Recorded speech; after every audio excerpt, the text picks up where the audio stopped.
Hi കൂട്ടുകാരെ, പുതിയൊരു വീഡിയോയിലേക്ക് എല്ലാവർക്കും സ്വാഗതം. അപ്പോൾ നമുക്കിന്നൊരു കോവയ്ക്ക തോരനൊരു സ്പെഷ്യലായിട്ട് ഉണ്ടാക്കിയാലോ. കോവയ്ക്കയൊക്കെ കുത്തിയരിയാനൊക്കെ ഭയങ്കര ബുദ്ധിമുട്ടില്ലയോ. അന്നേരം കുറേ സമയം എടുക്കും. അന്നേരം നന്നായിട്ട് ഇതൊക്കെ എന്ന് വെച്ചാൽ ഇങ്ങനെ കുത്തി കഴിഞ്ഞാൽ ഒരുപാട് നേരം എടുക്കും. അപ്പോൾ നമുക്ക് ഇതൊന്ന് നാലായിട്ട് മുറിച്ചിട്ട് ഇവിടെയൊക്കെ കോവയ്ക്ക തോരൻ വെക്കുമ്പോൾ നന്നായി പൊടി പൊടിയായിട്ട് അരിഞ്ഞാൽ എന്ത് തോരൻ വെക്കുന്നത്.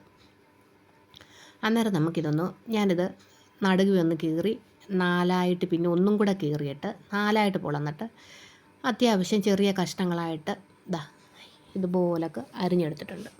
കോവയ്ക്കൊക്കെ എന്ന് പറഞ്ഞാൽ നല്ല ഗുണമുള്ളതിൽ ഷുഗറിനൊക്കെ ഏറ്റവും നല്ലത്. പച്ചയ്ക്ക് കഴിച്ചാൽ എങ്ങനെ കഴിച്ചാലും കോവയ്ക്ക നല്ലതാണ്, ടേസ്റ്റുമാണ്. അപ്പോൾ ഇങ്ങനെ ഞാൻ അരിഞ്ഞെടുത്തിട്ടുണ്ട്. ബാക്കിയും കൂടെ ഉള്ളത് നമുക്ക് നന്നായിട്ട് അരിഞ്ഞെടുക്കാം. അതിൻ്റെ കൂടെ കുറച്ച് പച്ചമുളക്, എരിക്ക് ആവശ്യമുള്ള പച്ചമുളകും കൊച്ചുള്ളിയും എടുത്തിട്ടുണ്ട്. അപ്പോൾ നമുക്ക് ഈ അരിഞ്ഞു വെച്ചിരിക്കുന്ന കോവയ്ക്ക ഒരു ചെറിയൊരു ജാറിനകത്തോട്ട്, ചെറുതോ വലുതോ നിങ്ങളുടെ ഇഷ്ടം പോലൊക്കെ ഉള്ളത്, അതിനകത്തോട്ട് കുറച്ച് കോവയ്ക്ക അതിനകത്ത് ഇട്ടിട്ടുണ്ട്. എന്നിട്ട് ഒന്ന് കറക്കിയെടുത്താൽ മതി. ഇത് നമ്മൾക്ക് ചിലപ്പം കോവയ്ക്ക ഒരുപാട് അരഞ്ഞു പോകുന്നുണ്ടെന്നുണ്ടെങ്കിൽ നിങ്ങൾ അതിൻ്റെ കൂടെ ശകലം തേങ്ങയും കൂടി ഇട്ടാൽ മതി.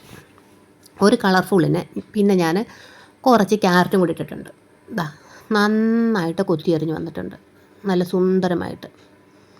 വേണമെന്നുണ്ടെങ്കിൽ നിങ്ങൾക്ക് ഈ കോവയ്ക്കയുടെ തേങ്ങയും കൂടി ഇട്ടാൽ മതി. അന്നേരം ഒത്തിരി അങ്ങ് വളുവളുപ്പായി പോകത്തില്ല, വെള്ളമായി പോകത്തില്ല. ഇതിനൊരു വളുവളുപ്പുണ്ടല്ലോ.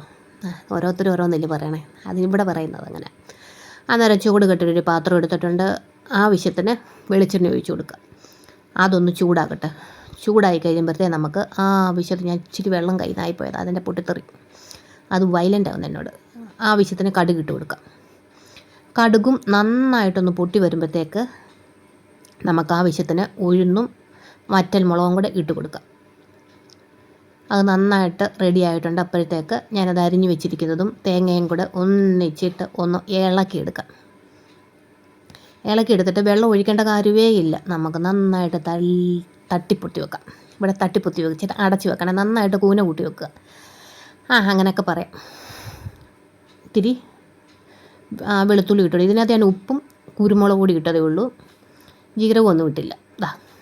ഒരു കാരണവശാലും മുളക് പൊടി മഞ്ഞൾപ്പൊടിയും ഇട്ട് കഴിയുമ്പോഴത്തേക്ക് അതിൻ്റെ ടേസ്റ്റ് മാറിപ്പോകും. ഇപ്പം നമ്മൾ ഇങ്ങനെ കഴിട്ട് കഴിഞ്ഞാൽ എനിക്കൊരു മുട്ടത്തോരൻ്റെ ടേസ്റ്റായിട്ടാണ് തോന്നി. ഇവിടെ മോൻ കോവയ്ക്ക കഴിക്കാൻ ഭയങ്കര ബുദ്ധിമുട്ടാണ്. അവൻ സത്യം പറയാമല്ലോ മുട്ടത്തോരനാണെന്ന് പറഞ്ഞാൽ കഴിച്ചത്.